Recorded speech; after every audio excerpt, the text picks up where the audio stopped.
Hey guys, welcome to Talent Funda. तो यार आज अपन करने वाले हैं अपनी 11th क्लास हॉर्नबिल बुक का chapter we are not afraid to die if we all can be together, जिसे लिखा है Gordon Cook and Alan East ने।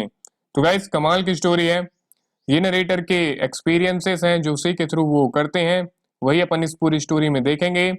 तो चीज़ों को अच्छे से समझने के लिए, सारी चीज़ें क्लियर करने के लिए वीडियो के लास्ट तक बने रहिएगा। तो चलिए शुरू करते हैं। तो यार सबसे पहले इनके कैरेक्टर्स के बारे में जानते हैं कि क्या क्या कौन कौन से कैरेक्टर हैं। ठीक है, तो सबसे पहले नरेटर जो एक 37 ईयर के हैं, ओल्ड बिजनेसमैन भी है ये। इनकी वाइफ मैरी, नाम है उनका। इनका सन जोनाथन जो 6 ईयर्स का है। सुजैन इनकी डॉटर है जो 7 ईयर्स की है। लैरी वीजली जो एक अमेरिकन क्रूमैन है जिसे नरेटर हायर करते हैं। एंड देन हब सिजलर जो ये भी एक क्या है, क्रूमैन है जिसे नरेटर यहाँ पे हायर करते हैं। ओके,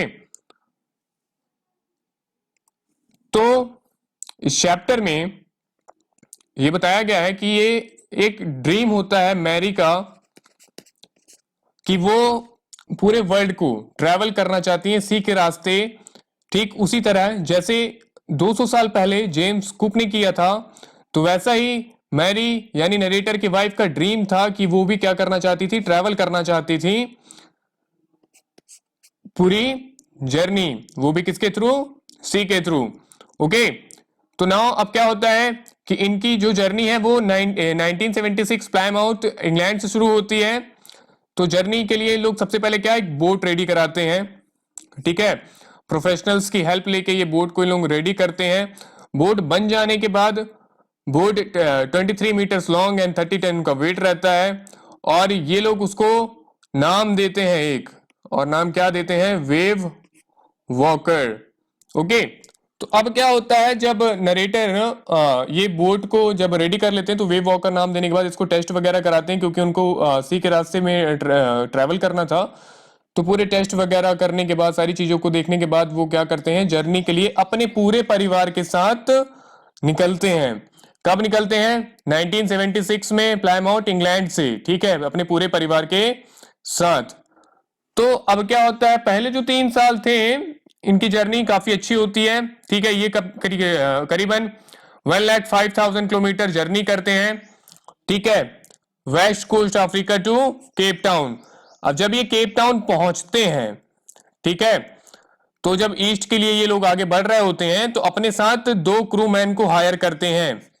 ठीक है, जिनका नाम क्या था, एक लैरी वीजली और दूसरे हब सिजलर।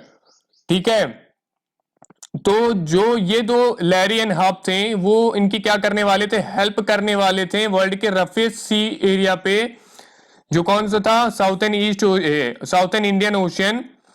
वहां पे ये नरेटर और नरेटर की फैमिली के क्या करने वाले थे, हेल्प करने वाले थे उस जर्नी में। ठीक है, तो इनको ये कहां से लेते हैं, केप टाउन से। ओके, तो ईस्ट की तरफ ये अब आगे बढ़ रहे होते हैं। तो अब क्या होता है, नेक्स्ट डे जब ये लोग ईस्ट की तरफ आगे बढ़ते हैं तो इन्हें 15 मीटर एक सामने से हाई सी वेव आती हुई मिलती है। ठीक है, तो थोड़ा सा क्या होती है सिचुएशन इनके लिए, थोड़ी सी कॉम्प्लिकेटेड हो जाती है। बट इनको ये टैकल करते हैं, इनको टैकल करते हुए करीबन 3500 किलोमीटर, ठीक है, 3500 किलोमीटर्स ये अपनी जर्नी आगे बढ़ाते हैं ईस्ट कोस्ट ऑफ से ईस्ट ऑफ केप टाउन की तरफ। ओके, उसके बाद जब ये चीजें देखते हैं नरेटर, तो उसके बाद जो 25 दिसंबर को अपनी फैमिली के साथ ये क्रिसमस बोट में ही क्या करते हैं, सेलिब्रेट कर लेते हैं। ठीक है, अब क्या होता है कि कुछ टाइम बाद, ठीक है, जैसे जैसे दिन बीतते जाते हैं तो 2 जनवरी को फिर क्या होता है, एक लंबी सी, ठीक है, वेव को ये फिर से सामने पाते हैं। तब क्या करते हैं नरेटर यहाँ पे कि अपनी बोट की स्पीड को स्लो करते हैं, और उनको लगता है कि अब थोड़ी सी प्रॉब्लम हो सकती है, तो वो सबको बोलते हैं कि दैट वो सब कोई क्या करें, अपने ऑयल स्किन्स वगैरह, लाइफ जैकेट्स वगैरह पहन ले अपनी सुरक्षा के लिए। तो अब ये चीजें ये देखते हैं देन क्या होता है कि एक स्ट्रॉन्ग विंड के थ्रू, ठीक है, हाई वेव आके क्या करती है, जो डेक का एरिया होता है इनके बोट का, ठीक है, ह्यूज वेव आके उसी शाम उनकी वेव से उनकी बोट से क्या होती है, टकराती है। एक वेव उनकी बोट से आके क्या होती है, टकराती है। तो क्या होता है कि जो बोट की स्थिति रहती है वो सारी क्या होती है, डगमगा जाती है। और एक मोमेंट को तो नरेटर को लगता है कि दैट अब यहाँ पे काफी मुश्किल हो जाएगा, और नरेटर को काफी चोटें भी आती हैं, ठीक है। बट जैसे ही उसे लगता है कि अब बोट पलट जाएगी, एक अगेन फिर क्या होती है, ह्यूज वेव आके उस बोट से टकराती है। बोट का बैलेंस वापस से क्या होता है, बैलेंस हो जाता है। अब क्या होता है कि तुरंत नरेटर क्या करते हैं, बोट की स्टीयरिंग को संभालते हैं, ठीक है। और जब स्टीयरिंग को संभालते हैं उसके बाद देखते हैं कि जो बोट के निचले हिस्से पे वहां पे एक होल हो गया है, वहां से पानी आ रहा है। तो तुरंत जो अपनी वाइफ को, मैरी को बोलते हैं कि दैट वो स्टीयरिंग संभाले, वो जाके नीचे देखेंगे कि पानी कैसा है। तभी क्या होता है, नरेटर अपने चिल्ड्रंस के कैबिन पे जाते हैं तो देखते हैं कि जो उनकी डॉटर है सुजैन, उसके भी हेड पे क्या हुआ है, चोट आई है। बट उन चीजों को वो क्या करते हैं, उस टाइम उनके पास टाइम नहीं होता, तो वो अवॉइड करते हैं और शुरू करते हैं किसको रिपेयर करना, बोट को रिपेयर करना, ठीक है। और धीरे धीरे जैसे पानी आ रहा होता है तो उनके पास जो पंप्स अवेलेबल होते हैं, ठीक है, हैंड पंप्स वगैरह, उसके थ्रू वो क्या कोशिश करते हैं पानी निकालने के लिए। बट एक प्रॉब्लम हो जाती है यहाँ पे, क्या होता है कि वो जो पंप रहता है वो शॉर्ट सर्किट के कारण खराब हो जाता है, ठीक है। तो ये देखिए यहाँ पे कितनी ज्यादा खराब थी किस्मत, ठीक है।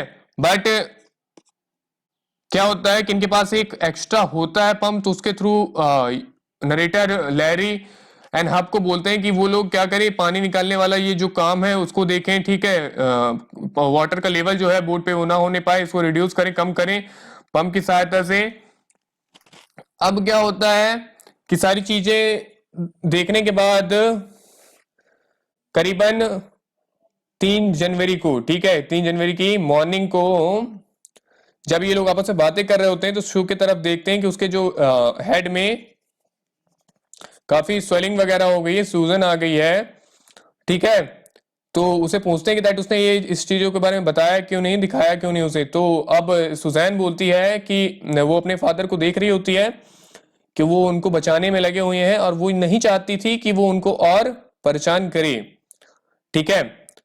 एंड 3 जनवरी को, ठीक है, जो पंप रहता है, ठीक है, वो वाटर का लेवल थोड़ा सा क्या करता है, रिड्यूस करता है। और करीबन 15 आवर्स ये लोग क्या करते हैं, सर्वाइव करते हैं, ठीक है। अब क्या था कि बोर्ड जो था काफी डैमेज हो चुका था, ओके। तो अब लग रहा था नरेटर को कि यार प्रॉब्लम हो जाएगी हमें, ठीक है, ऑस्ट्रेलिया पहुंचने में। तो एक काम करते हैं अपन, यहीं पे कहीं पे अगर अपन को पास में कोई आइलैंड मिल जाता है तो वहीं पे अपन अपनी बोट को वहीं पे अपन रुक जाएंगे, ठीक है।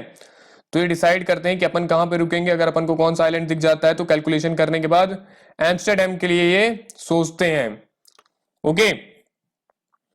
तो अभी चीजें और बिगड़ती हैं। 5 जनवरी को एक और सिचुएशन क्रिएट हो जाती है, ठीक है, जो मौसम रहता है वो और खराब हो जाता है। तो अब जॉन, जो उनका बेटा रहता है, वो पूछता है अपने फादर से, क्या फादर हम लोग खत्म हो जाएंगे, ठीक है, मर जाएंगे। तो अब नरेटर बोलते हैं नहीं नहीं ऐसा नहीं होगा बिल्कुल भी। तो फिर जॉन वहां पे एक बात उनको बोलता है कि we are not afraid to die, हम मरने से नहीं डरते हैं, ठीक है। अगर हम सब साथ हैं तो वो मरने से नहीं डरते हैं। तो ये बात सुन के वो अपने फादर को क्या करते हैं, मोटिवेट करते हैं थोड़ा सा उनके बच्चे।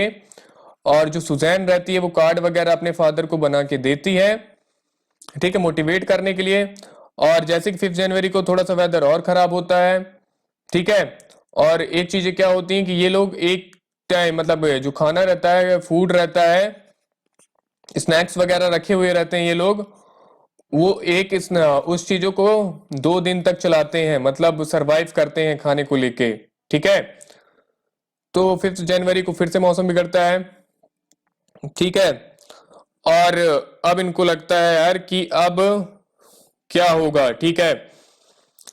फिर जैसे जैसे चीजें बैलेंस होती हैं, ठीक है, तो अब ये डिसाइड करते हैं कैलकुलेशन करने के बाद नरेटर कि यार अपन 185 डिग्री लैरी को बोलते हैं कि तुम बोर्ड को घुमा लो, ठीक है, 185 डिग्री तुम बोर्ड को घुमा लो और अपन देखेंगे अगर किस्मत हमारी रही तो अपन को शाम तक कोई ना कोई आइलैंड जो है वो क्या होगा, मिल ही जाएगा। तो खुशकिस्मती से 6 जनवरी को, ठीक है, इनको शाम तक में ये कहाँ पहुंच जाते हैं, एम्स्टर्डम पहुंच जाते हैं। और जैसे ही वो एम्स्टर्डम पहुंचते हैं तो उनको काफी खुशी होती है। जो उनका सन रहता है जॉन, वो बेस्ट कैप्टन बोलता है अपने फादर को कि दैट उसके जो फादर है वो बेस्ट कैप्टन है एंड बेस्ट फादर है। और इन चीजों को देख के काफी नरेटर खुश भी होते हैं और जो उनकी डॉटर रहती है, वाइफ रहती है, उनकी प्रेज करती है कि कितने ब्रेवरी से उनके फादर ने सारी चीजों को हैंडल किया। और नरेटर सोच रहे होते हैं, ठीक है, इस बारे में कि कितनी मुश्किल समय में उनकी वाइफ ने उनका साथ दिया, उनके सन ने और उनके डॉटर ने उनका साथ दिया। और 2 क्रू मैन जिनको उन्होंने हायर किया था, लैरी और हब को, उन्होंने इस मुश्किल परिस्थिति में उनका कितना साथ दिया। तो यही था हमारा chapter we are not afraid to die. Hope आप लोगों को समझ में आई होंगी चीजें। वीडियो पसंद आया होगा तो लाइक करिएगा, दोस्तों के साथ शेयर करिएगा और हमारे चैनल को सब्सक्राइब करिएगा। और अगर आप इस चैप्टर से रिलेटेड इंपॉर्टेंट क्वेश्चन या पीडीएफ चाहते हैं तो आप हमें टेलीग्राम पे ज्वाइन करें, वहां पे मैं आपको इस चैप्टर की पीडीएफ या इंपॉर्टेंट क्वेश्चन प्रोवाइड कर दूंगा। तब तक के लिए थैंक यू, हम आपसे मिलेंगे नेक्स्ट वीडियो में।